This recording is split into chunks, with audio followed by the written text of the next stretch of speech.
Hey guys, what's going on? Sharp thinking here. So I have most of my knives here right now. I know it's not that many anymore, but I'm gonna be doing my top 5 favorite knives video right here, right now, and it's gonna be specific to 2019. I know the background's a little bit different. Let me know what you think of it. But yeah, so I did a video similar to this last year. It was called Top 5 Favorite Knives of 2018 with a twist. There's not going to be any twist to this video. It's going to be pretty straightforward because it is 2 a.m. and I am fucking tired. So let's get into it. I'm going to get rid of these because I've already done a couple of takes on this, and these knives being here will mess up the focus. So, last year, we had, let's see, let me get these out of the way. Oh, here it is. All right, so these guys are going to be our reigning champs of 2018. So this is the Spyderco Military. This is the Benchmade Anthem.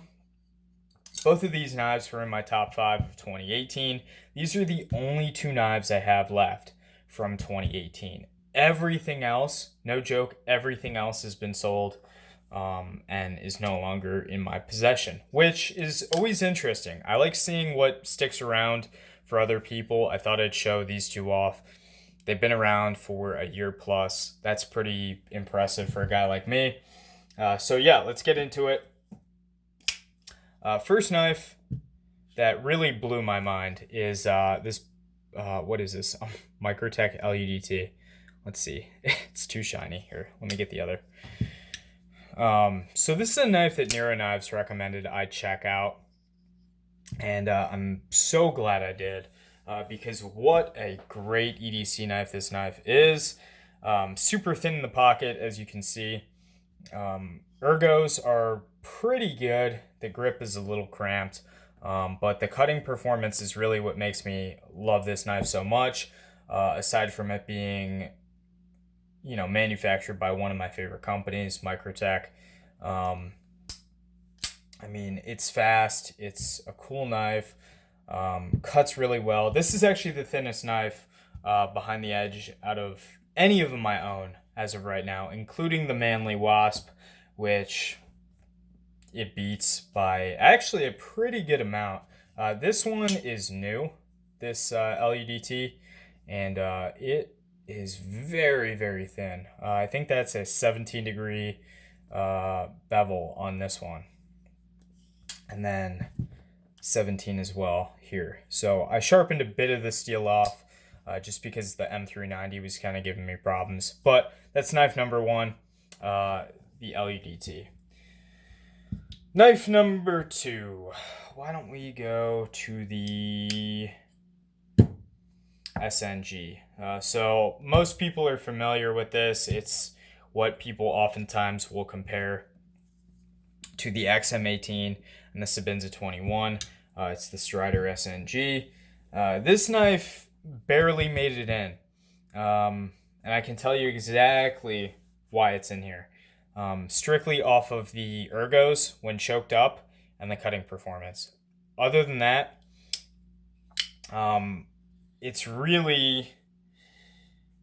it's kind of been a polarizing knife, even for me. I love it. I think it's a badass knife. There is controversy surrounding Strider. I get that. I don't care about that. But when a knife like this delivers the performance that it does, also, best 20 CV I've ever used, hands down, including the Hinderer 20 CV I've gotten to handle, or that I own and I've handled so far. But yeah, this knife just kind of feels like it doesn't belong in the big 3. It's definitely a good user, good beater. Yeah, badass knife for sure. I just don't think it's up to par with, Chris Reeve and Hinderer. And that's all I'm trying to say. I think it's probably about the same level as Microtech in terms of like a SOCOM. And I mean, the only reason I have a problem with that is this knife is $300 and this knife is $430. 420, I think it is. But yeah, definitely a great knife. I recommend it still. I recommend that, you know, if you're thinking about getting one, get one and make the decision for yourself, because what I'm saying is specific to me. So definitely check one out if you can. If you can find one for a good price. These are going through all kinds of price gouging right now. People are trying to sell some of the 3V versions for upwards of $1,200. Definitely would not recommend paying that. I paid $435 for this, and I'm very happy with it. So that being said, let's move on. Next up, speaking of SOCOM, we have, of course, the SOCOM. I do have two. I plan on getting two more. This knife is probably my favorite knife in my collection right now. If I had to get by with just one knife, it would be the SOCOM for sure. This is a do-everything knife. It's incredible. It's not that expensive for what you're getting. It's still a lot. I don't want to say it's not that expensive. It's $300, but it's offering cutting performance and durability like nobody else is. It's really, really incredible. These knives cut so well. This one's a little bit thinner behind the edge than my Stonewash. This one is sharpened at 13 degrees per side by Neuro Knives. He did that. And this one is 17 per side. But yeah, these knives, this one specifically, this one is a backup. This has been through so much.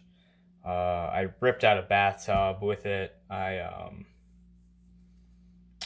chopped down a ton of bamboo. There was this overgrowth of bamboo in this yard I was working on. And I just started chopping it up. And yeah, this knife delivered. I'm telling you. I would say without hesitation, this is the best value knife of the year for me. I feel like $300 for this is a steal. And used, you can even find them for like $200.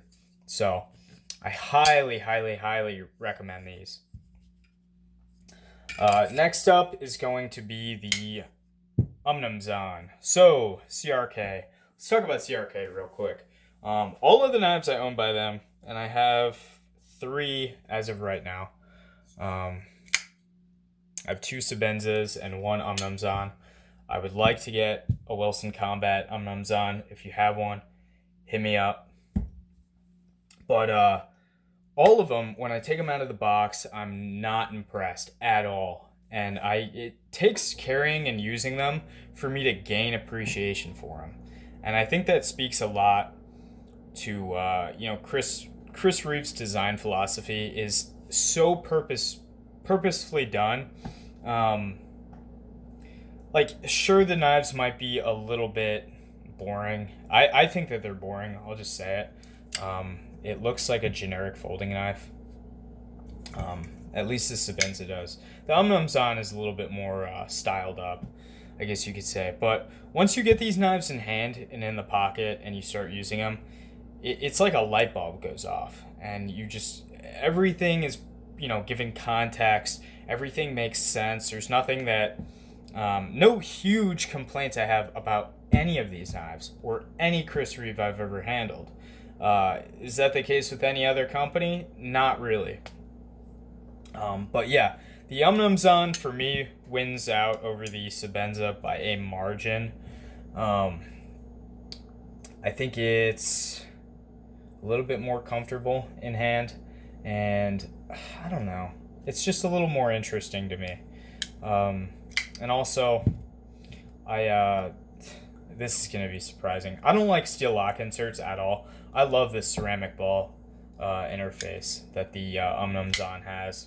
I'm not going to explain that in this video, but yeah, it's just incredible. Also, gloved operation of this is so easy with that big tab right here. So easy. So that's the Zahn. And then last but not least, let's see. Can you guess it? And this is not in any order, guys.